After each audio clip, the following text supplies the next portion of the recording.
Tamil தலைவாசியும் Ramkumar மாயாண்டியை release பண்ணதுக்கு ஒரு முக்கியமான காரணம் இருக்கு. ஸோ என்ன அப்படிங்கிறத இந்த வீடியோவில் பார்க்கலாம். அண்ட் அது மட்டும் இல்லாமல் தமிழ் தலைவாசியமோட ஆக்ஷன் பர்ஸ் வந்து பார்த்தீங்கன்னா 2.55 கோடி. ஸோ தமிழ் தலைவாசியமோட ஆக்ஷன் ஸ்ட்ராட்டஜியில் ஏதாவது சேஞ்சஸ் இருக்குமா? ஸோ அதை பற்றியும் இந்த வீடியோவில் பார்க்கலாம். ஸோ வீடியோ ஸ்கிப் பண்ணாமல் பாருங்கள். புதுசாக வந்து பார்க்குறீங்கன்னா சேனலை சப்ஸ்கிரைப் பண்ணிவிட்டு இந்த வீடியோக்கு ஒரு லைக் கொடுத்துக்கோங்க.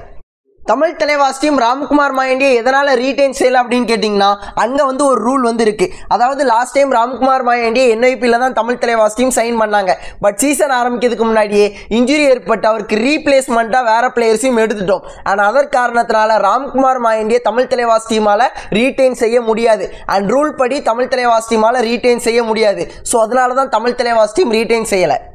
நான் வந்து இங்கே மன்னிப்பு கேட்குறேன். ஏன்னா ரூல்ஸ் ப்ராப்பராக பார்க்காம தமிழ் தலைவாசி டீம் ராம்குமார் மாயாண்டியை ரிலீஸ் பண்ணிட்டாங்க அப்படின்னு சொல்லி ஒரு வீடியோ வந்து போட்டிருந்தேன். ஆனால் அதுக்காக மன்னிப்பு கேட்குறேன். பட் அந்த வீடியோவில் நான் சொன்ன கண்டென்ட் எல்லாமே உண்மை. ஏன்னா நார்த் இந்தியன் பிளேயர்ஸ்க்கு கிடைக்கிற வாய்ப்பு சவுத் இந்தியன் பிளேயர்ஸ்க்கு கிடைக்குதான்னு கேட்டிங்கன்னா கண்டிப்பாக கிடையாது. இப்போ தமிழ்நாட்டில் நிறைய பேர் வந்து பார்த்தீங்கன்னா தமிழ் பிளேயர்ஸ்க்கு வாய்ப்பு கொடுக்கும்போது மட்டும் என்ன செஞ்சாங்க அப்படிங்கிற மாதிரி கேட்குறாங்க.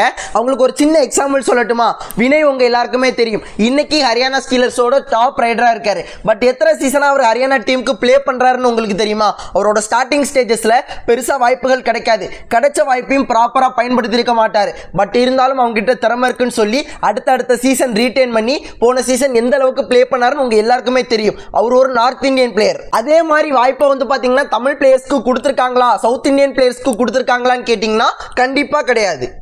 ஒரு மேட்ச் 2 மேட்ச் இல்லைங்க, ஒரு சீசன் 2 சீசன் ஓரளவு வாய்ப்புகள் கொடுத்து அதில் அவங்க ஒழுங்காக ப்ளே பண்ணலனாலும் அவங்ககிட்ட திறமை இருக்குன்னு சொல்லி ரீடைன் பண்ணி அடுத்த சீசன் பயங்கரமாக ப்ளே பண்ணுறான். அந்த பிளேயர் வந்து சூப்பர் பிளேயர் அப்படிங்கிற மாதிரி சொல்கிறீங்க.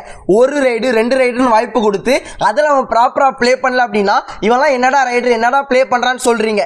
என்ன நியாயம் நீங்களே நினச்சி பாருங்க. உடனே எல்லாரும் அபிஷேக் அண்ணன்கிட்ட வந்து போவாங்க. அபிஷேக் அண்ணனுக்கு நம்ம போதுமான வாய்ப்புகள் கொடுத்தோம், அவர் வந்து சரியாக பயன்படுத்தலை, எல்லாமே ஓகே தான். ஓகேங்களா? அபிஷேக் அண்ணன் வந்து பார்த்தீங்கன்னா கவரில் ப்ளே பண்றாரு. கார்னர்ல ப்ளே பண்றதோட கவர்ல ப்ளே பண்றது கஷ்டம். கார்னர்ல ஆங்கிள் வைப்பான், லைட்டா விட்டுருவான், இங்க இருந்து வேகமா வந்து கவர் தான் அடிச்சு தூக்குவான்.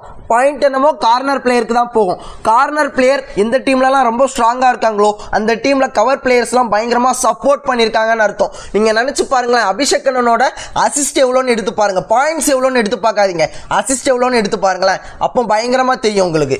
சிம்பிளா ஒரே ஒரு கான்செப்ட் தான் போகுது. அபிஷேக் அண்ணே ஒரு டாக்கிள் பண்ணி அதுல சக்சஸ் கிடைச்சிச்சு அப்படின்னா சூப்பர் அபிஷேக் வேற லெவலில் ப்ளே பண்றீங்க, சூப்பர் சூப்பர் அப்படிங்கிற மாதிரி சொல்றீங்க.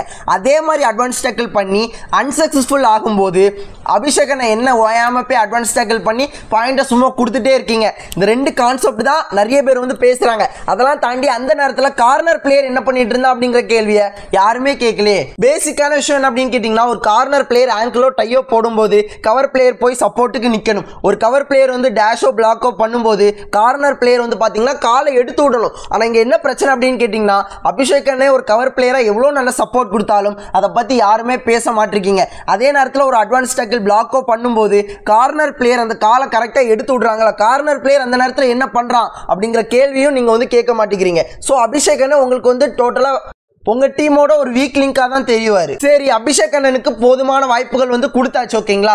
ஸோ வெறும் அபிஷேக் அண்ணன் பர்ஃபார்மன்சஸ் அப்புறம் ரஞ்சித் அண்ணனோட பர்ஃபார்மன்சஸை மட்டும் வச்சு ஓவரால் தமிழ் பிளேயர்ஸோட பர்ஃபார்மன்சஸை உங்களால் கால்குலேட் பண்ண முடியுமா?